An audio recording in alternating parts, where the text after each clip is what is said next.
And Tom Kelly now. We'll invite him to come on the show. He's the executive director of Automation Alley.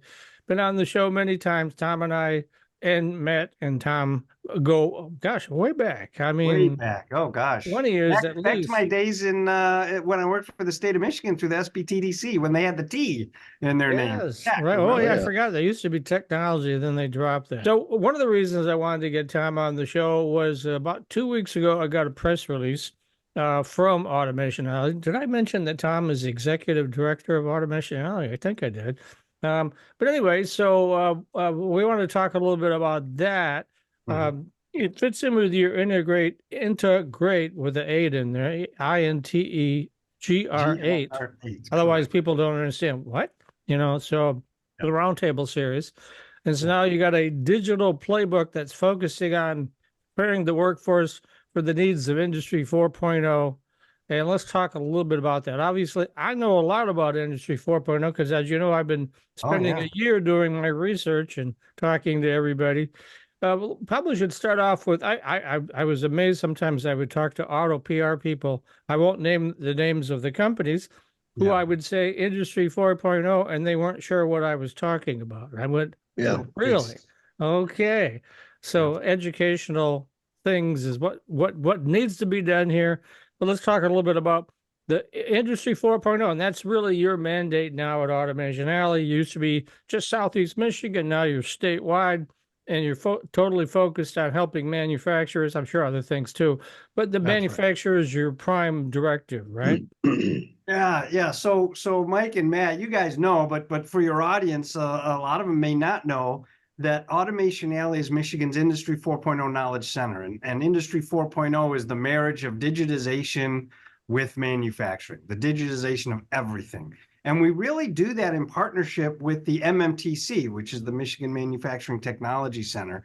And we went statewide back in 2016. We had about 350 manufacturers were members of Automation Alley when I started in 2016, and they were all concentrated in 8 counties in Southeast Michigan. Today, we have 2,700 members that are manufacturers. We have close to 3,000 members because we have tech companies and academics, and LTU is a great partner of ours, and on and on.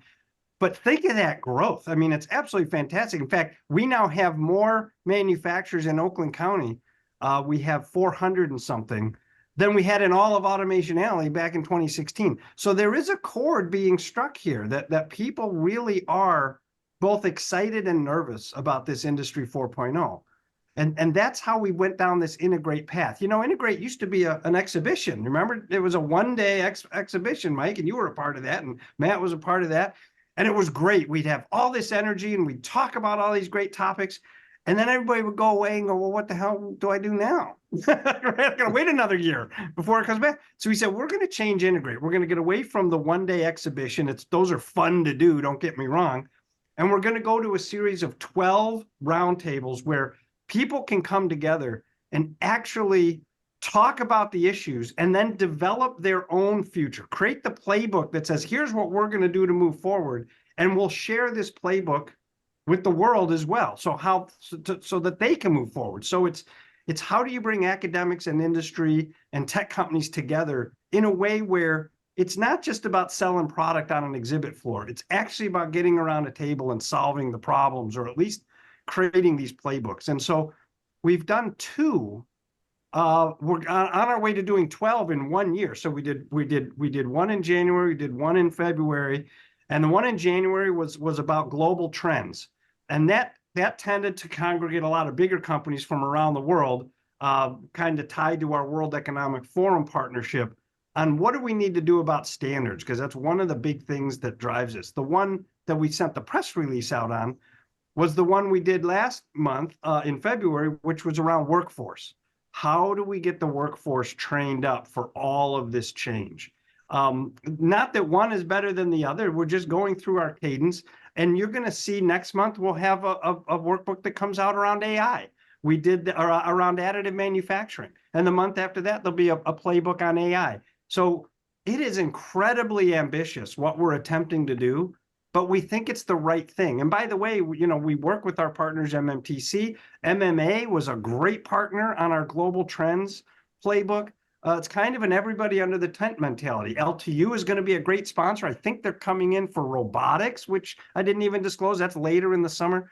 So I don't know if it's going to kill us or make us stronger, but damn it, we're doing it. We're going down this path. Yeah. So what is the most recent one on workforce development? That's always been a subject near and dear to my heart because people like Mike and I have been screaming that unskilled labor is a thing of the past, and that we need to, upskill the workforce, evolve the workforce, make the workforce more technologically sophisticated.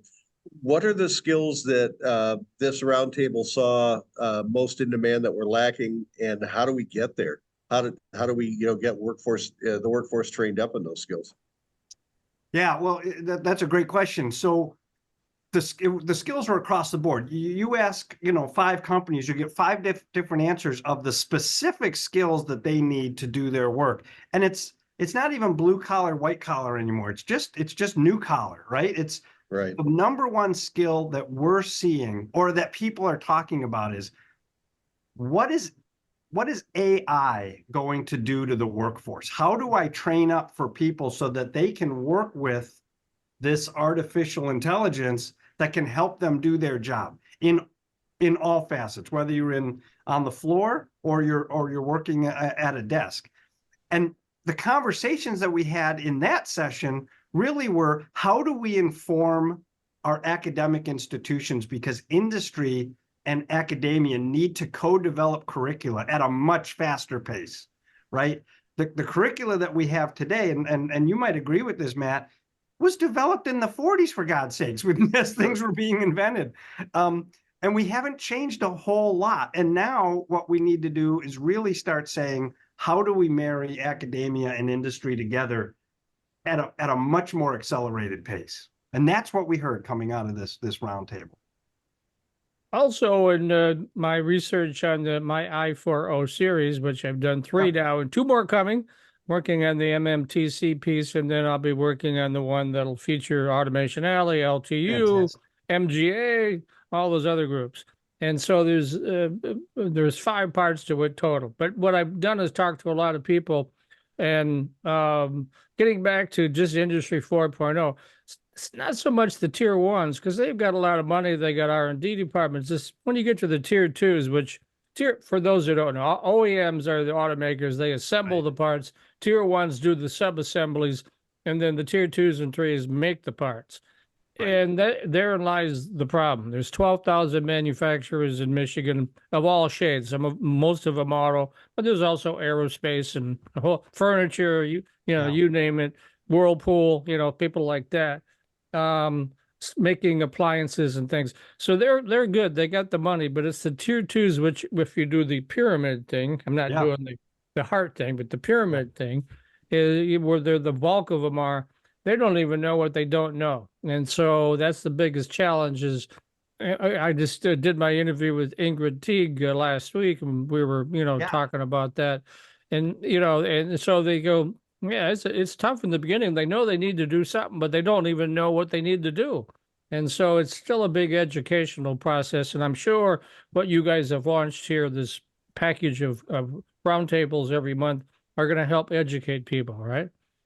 That's exactly right, because they don't know how to get started and they don't know where to get started. And what we want to do is help them understand it's actually getting easier to get started. It would shock, well, it may not shock you, Mike or Matt, the things you can ask ChatGPT today. Like you could literally say, I am a small manufacturer. You are an expert manufacturing consultant in this industry. What are the first 5 things I need to do to make sure my workforce is trained around this topic? It'll tell you. And you don't have to accept it as rote knowledge. You can argue. You can say, well, I don't agree with that. But it'll actually tell you what you need to do to get started. I don't know if you guys saw, but one of the things that I want to say to your audience is pay attention to what's happening in AI, even over Uber, all of what we're doing around Industry 4.0. Klarna, have you guys ever heard of the company Klarna? They're a Swedish company. They're in the payments business. They do like a Capital One where, you go shopping and you get these discounts. they're only about a $40 million company. They announced they've applied AI to their inbound teleconferencing, you know, where people can call it. The AI is now handling 2.3 million calls. It's had 2.3 million conversations. The customer satisfaction is higher, and the resolution went from 11 minutes talking to a human to 2 minutes talking to an AI, and the AI speaks your dialect. So you never get someone who's like doesn't understand what you're trying to say. It speaks in perfect Midwestern English, or it'll speak in perfect Great Britain English. It doesn't matter. These are the things you really need to pay attention to, because that's so transformative. And they said it's going to put $40 million to the bottom line for them this year. They are a $40 million like company. So it's like, I don't even know how the math works, but we need to say that is a tier 2 or a 3 in the automotive industry. And I'm sure that most tier 2s and 3s are not thinking, how do I use AI for my call center? Right. And now they need to think of that. Absolutely. Wow, yeah. Matt? I guess so. I mean, and I can think of a few other businesses that could use something like that, from airlines to pharmacies, that you have, that everybody can give you horror stories about dealing with customer service in those industries as well. Right. And that's just one job description. Right. Yeah. So we are primed in America to regain tons and tons of manufacturing if only we're able to get out of our own way. In other words, if we carry the baggage of, well, that's not how the way we did it, you know, 10 years, 20, 30 years ago, if we said, no, we're going to use AI and additive manufacturing and all these new principles, we can kick butt on the global stage.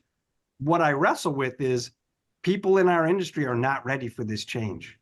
And so I feel like I'm always, you know, beating that poor dead horse.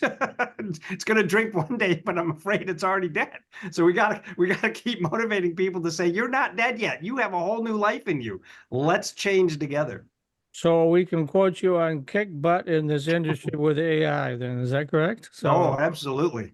Tom Kelly says, well, we only got about 2 minutes left in the segment, so we'll get you back. You know, we ought to get you back on the show every month talking about this. Whatever you like. I love talking with you guys. It's always fun.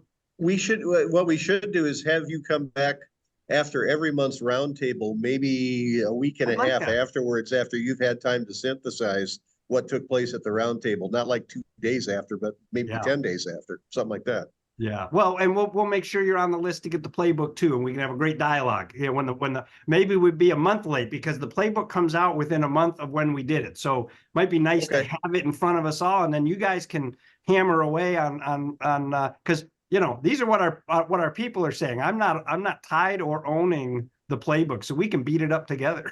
All right, sounds good. And maybe even get an invite. I'd like to be there for additive manufacturing in AI, just to hear what everybody has to say. You bet. I'll put the word in. Also, I'd like to be there for the robotics one, because that's a major focus of Lawrence Tech right now.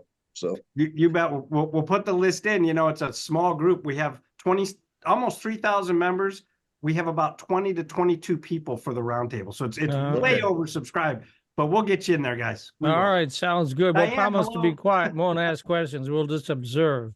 So yeah, I'll just be a fly on the wall. That's all. Yeah, there you go. He's a fly on the wall without glasses, though. So you lucky dogs. Yeah. Compound eyes. Yeah, right. So anyway, how can folks get, other than us, and of course Diane Durans, who's getting ready to come in, how can the rest of the folks out there get plugged into the playbook? Had to just go to automationalley.com? Just come to automationalley.com. You can go to Integr8, Integr8 series.com, Integr8series.com, and request an invitation.